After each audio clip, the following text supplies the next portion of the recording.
وذكر فإن الذكرى تنفع المؤمنين. بسم اللہ الرحمن الرحیم. الحمد للہ وکفى وسلام علی عباده الذین اصطفى. اما بعد. قابل احترام ناظرین و سامعین کرام، ہر چیز اللہ کے قبضہ قدرت میں ہے. وہ جو چاہے کر سکتا ہے. فعال لما یرید اور کن فیکون کی شان رکھنے والا ہے. دلوں میں پیدا ہونے والے وسوسے اور خیالات کو بھی اللہ جانتا ہے.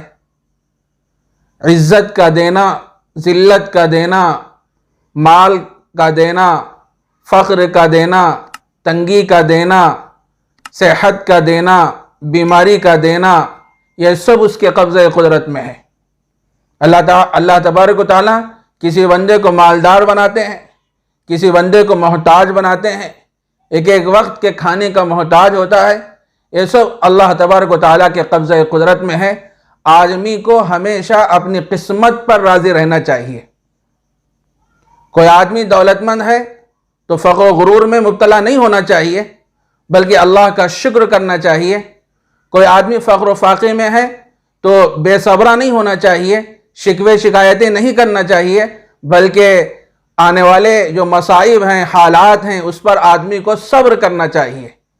مصیبتیں بھی اللہ ہی کی طرف سے آتی ہیں اور مصیبتوں کو ختم کرنے والی ذات بھی اللہ کی ہے.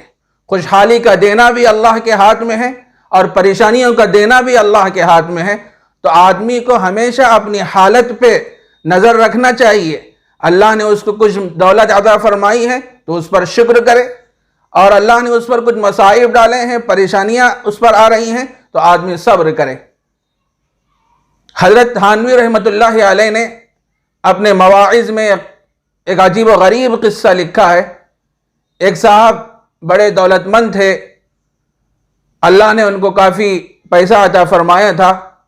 وہ ایک مرتبہ اپنی اہلیہ کے ساتھ بیٹھ کر کھانا کھا رہے تھے.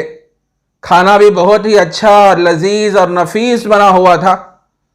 ابھی وہ کھانے کے لیے بیٹھے تھے تو اتفاق سے ایک سائل، محتاج، چنگدس اللہ کا حوالہ دے کر کچھ مانگنے کے لیے ان کے دروازے پر آ گیا.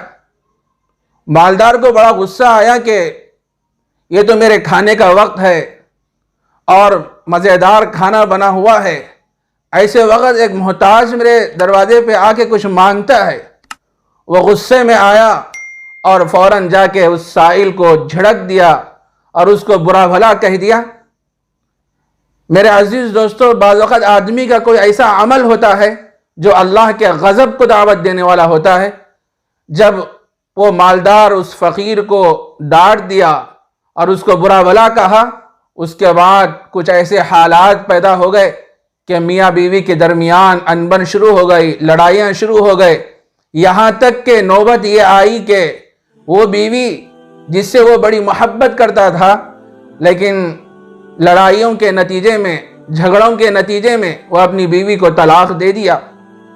وہ بیوی عدت گزارنے کے بعد دوسرے شوہر سے شادی کر لی. اس کا وہ دوسرا شوہر بھی کافی مالدار تھا. ایک دن وہ اپنے گھر میں بیٹھ کے اپنے شوہر کے ساتھ کھانا کھا رہی تھی. ابھی کھانے کا مرحلہ ابھی شروع ہونے والا تھا. اتفاق سے ایک سائل کچھ مانگنے کے لیے آ گیا. تو یہ محترمہ سوچنے لگی کہ پہلے ہی ایک قصہ پیش آیا. جب میں پہلے شوہر اول کی زوجیت میں تھی تو میرے شوہر نے اس سائل کو ڈانٹ دیا، اس کو برا بھلا کہا، اس کے نتیجے میں طلاق ہوئی. اب میں دوسرے شوہر کی زوجیت میں آ گئی. تو وہ عورت کہنے لگی کہ ذرا ٹھہر جاؤ، پہلے اس مانگنے والے کو کچھ دے دیں گے، اس کے بعد کھا لیں گے. جب یہ دینے کے لیے دروازے پر پہنچی تو دیکھ کے حیران رہ گئی کہ وہ جو مانگنے والا تھا وہ اس کا پہلا شوہر تھا.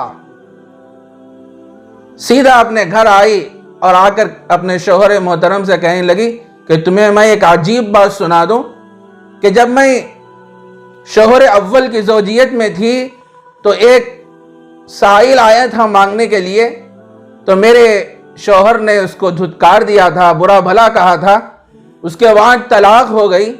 اب میں تمہاری زوجیت میں آئی ہوں اور کھانا کھا رہی تھی تو ایک سائل آیا، میں اس کو کچھ دینے کے لیے گئی تو دیکھ کے حیران رہ گئی کہ وہ میرا پہلا شوہر ہے۔ اتنا سنتے ہی شوہر محترم ان کے فرمانے لگے کہ میں اس سے بھی عجیب قصہ تم کو سناؤں، جب تم شوہر اول کی زوجیت میں تھے، جب تمہارے پاس ایک سائل مانگنے کے لیے آیا تھا، وہ اصل میں میں تھا۔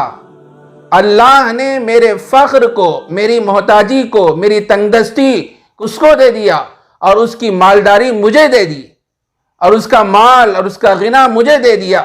یہ سائل کو دھتکارنے کا نتیجہ ہے، برا بھلا کہنے کا نتیجہ ہے۔ اللہ ہم سب کی حفاظت فرمائے۔ میرے دوستو، کبھی کسی سائل کو مت ڈانٹو، اس کو برا بھلا مت کہو۔ اگر آپ کے پاس کچھ ہیں تو دے دو، نہیں ہے تو معذرت کر دو، اچھے انداز میں کہہ دو کہ میرے پاس کچھ بھی نہیں ہے، یا بعد میں آنا۔ لیکن لوگوں کا عجیب حال ہے، اپنے پیسوں میں مست ہو کر، فقر و غرور میں مبتلا ہو کر ہر آنے والے کے ساتھ بدتمیزی سے پیش آتے ہیں اور ان کو برا بھلا کہتے ہیں۔ آنے والا، اس کے کیا حالات ہوتے ہیں، کیا تقاضے ہوتے ہیں، وہ مجبور ہوتا ہے، بے کس ہوتا ہے، لاچار ہوتا ہے، وہ اپنی مجبوری آپ کے سامنے سناتا ہے اور آپ ہے کہ اس کو برا بھلا کہتے ہیں۔ کبھی کسی سائل کو نہیں دھتکارنا چاہیے، برا بھلا نہیں کہنا چاہیے۔ وَأَمَّا السَّائِلَ فَلَا تَنْهَرْ، مانگنے والے کو کبھی مت چھڑکو۔ ہاں، بعض مواقع ایسے ہیں کہ ڈانٹنا بھی پڑتا ہے۔ بعض پیشاور بھکاری ہوتے ہیں، ان کا پیشہ ہی بھیک مانگنا ہوتا ہے، لاکھوں کروڑوں روپے کے مالک ہوتے ہیں، گھر ہوتے ہیں، لیکن ان کا مشغلہ یہی بھیک مانگنا ہوتا ہے۔ جب تحقیق سے ہمیں یہ بات معلوم ہو گئی کہ فلاں آدمی، اس کا پیشہ ہی بھیک مانگنا ہے، وہ کروڑ پتی ہے، لکھ پتی ہے، کھاتا پیتا ہے، تو ایسے آدمی کو آپ دھتکار سکتے ہیں، برا بھلا کہہ سکتے ہیں۔ لیکن جو آدمی مجبور ہے، پریشان ہے اور اپنی مصیبتوں کا، پریشانیوں کا اظہار آپ کے سامنے کر رہا ہے، اگر آپ سے کچھ ہو سکتا ہے تو آپ دے دیجئے، لیکن نہیں ہو سکتا ہے تو حسن انداز سے اور بہتر سلیقے سے، اچھے انداز سے معذرت فرما دیجئے، اور یہ کہیے کہ پھر کبھی آئیے میں آپ کی مدد کروں گا۔